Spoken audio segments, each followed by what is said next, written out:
SLBC టన్నెల్లో rescue operation వేగం పెరిగింది. ప్రమాదం జరిగినప్పుడు ధ్వంసమైన కన్వేయర్ బెల్ట్ ను పునరుద్ధరించారు రెస్క్యూ సిబ్బంది. దీంతో లోపల పేరుకుపోయిన మట్టిని తొలగించే పని వేగం అందుకుంది. టన్నెల్ లోపల మట్టిని రేపు సాయంత్రంలోగా పూర్తిగా బయటకు తరలించే అవకాశం ఉంది. మట్టి తరలింపు పూర్తయితే సహాయక చర్యలు కాస్త తేలికయ్యే అవకాశం కనిపిస్తోంది. జీపీఆర్ మార్కింగ్ చేసిన ప్రాంతాల్లో రెస్క్యూ సిబ్బంది తవ్వకాలు జరిపినా ఇంకా కార్మికుల ఆచూకీ మాత్రం దొరకలేదు. మరోవైపు టన్నెల్ లోపల పరిస్థితి మరింత ప్రమాదకరంగా మారినట్లు తెలుస్తోంది. లోపల నిమిషానికి 5,000 లీటర్ల నీరు బయటకు ఉబికి వస్తోంది. దీంతో 7.5 HP మోటార్స్తో అధికారులు నీటిని బయటకు పంపుతున్నారు. ఇటు కన్వేయర్ బెల్ట్ కూడా అందుబాటులోకి రావడంతో అటు నీరు ఇటు మట్టిని బయటకు తరలిస్తున్నారు రెస్క్యూ సిబ్బంది.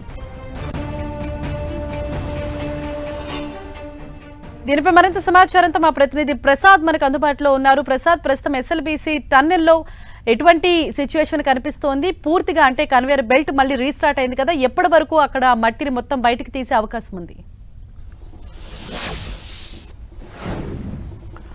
హర్ష, 11వ రోజు ఎస్ఎల్బీసీ టన్నెల్లో రెస్క్యూ ఆపరేషన్ కొనసాగుతుంది. ఇప్పటి వరకు 8 మంది కార్మికులు జాడ లభ్యం కాకపోవడంతో ఏదైతే 11 టీములు ఉన్నాయో ఆ టీములన్నీ రెస్క్యూ ఆపరేషన్ కొనసాగిస్తున్నాయి. సింగరేణి, నెవీ, అలాగే ఆర్మీ, హైడ్రా, మిగతా అనేక టీములు అక్కడ ఉంటూ ప్రధానంగా ఏదైతే మట్టి అదేవిధంగా బురద నీరు ఉన్నాయో వాటిని తొలగించేందుకు తీవ్ర ప్రయత్నాలు కొనసాగిస్తున్నారు. కన్వేయర్ బెల్ట్ మరమ్మతులు పూర్తయ్యాయనేది సమాచారం అందుతుంది. దాని ద్వారా మట్టిని బయటకు తరలించేందుకు తీవ్ర ప్రయత్నాలు కొనసాగిస్తున్నారు. ఇప్పటికే నిమిషానికి 5,000 లీటర్లు నీరు ఉబుకుతూ ఉండడంతో తీవ్ర ఇబ్బందులకు గురవుతున్నాయని రెస్క్యూ టీములు చెబుతూ ఉన్నాయి.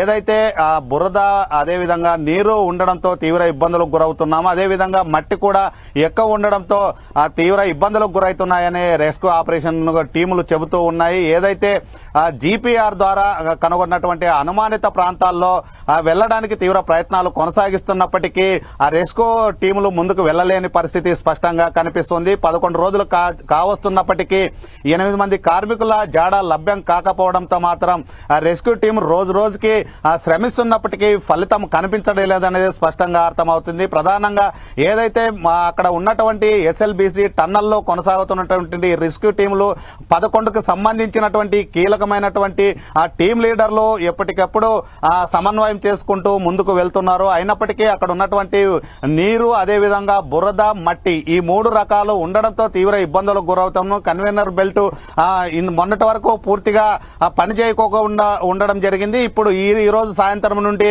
అది కన్వేయర్ బెల్ట్ గాని పూర్తిగా పనిచేసే అవకాశాలున్న సందర్భంలో మట్టిని బయటకు తరలించేందుకు తీవ్ర ప్రయత్నాలు కొనసాగిస్తున్నారు. అదేవిధంగా 7.5 HP పెద్ద మోటార్లను ఏర్పాటు చేసుకుని నీటిని గాని బయటికి తోలుతున్న పరిస్థితి కనిపిస్తుంది. అయినప్పటికీ ఏదైతే అక్కడ ఉన్నటువంటి కార్మికులు అనుమానిత ప్రదేశాలు ఉన్నాయో వాటిని గుర్తించినప్పటికీ అక్కడికి చేరుకోలేని పరిస్థితి కనిపిస్తూ ఉంది. అదేవిధంగా ఏదైతే టన్నెల్లో డ్రిల్ చేసేటువంటి మిషన్ ని గ్యాస్ కటర్ల ద్వారా కట్ చేస్తున్నారు, ఆ మిషన్ ని గాని కట్ చేస్తే ఏదైతే కార్మికులు ఉన్నారో ఆ కార్మికులను కనుగొనే అవకాశాలు ఉన్నట్లు ఆ సమాచారం అందుతుంది. ఇప్పటికే 11 రోజులు దాటింది, అయినప్పటికీ కార్మికుల జాడ లభ్యం కాలేదు. ఒక చోట 4 గుర్తించారు, మరో చోట 2, మరో చోట 2, మొత్తం 8 మంది అనుమానిత ప్రాంతాలని గుర్తించడం జరిగింది. అయినప్పటికీ అక్కడికి చేరుకోలేని పరిస్థితి కనిపిస్తూ ఉంది. రోజు రోజుకి హైటెన్షన్ నెలకొన్న ఆ సందర్భం కనిపిస్తూ ఉంది. మొత్తం 11 రోజుల పాటు పూర్తిగా అక్కడే ఉంటూ కార్మికులు అదేవిధంగా టీములు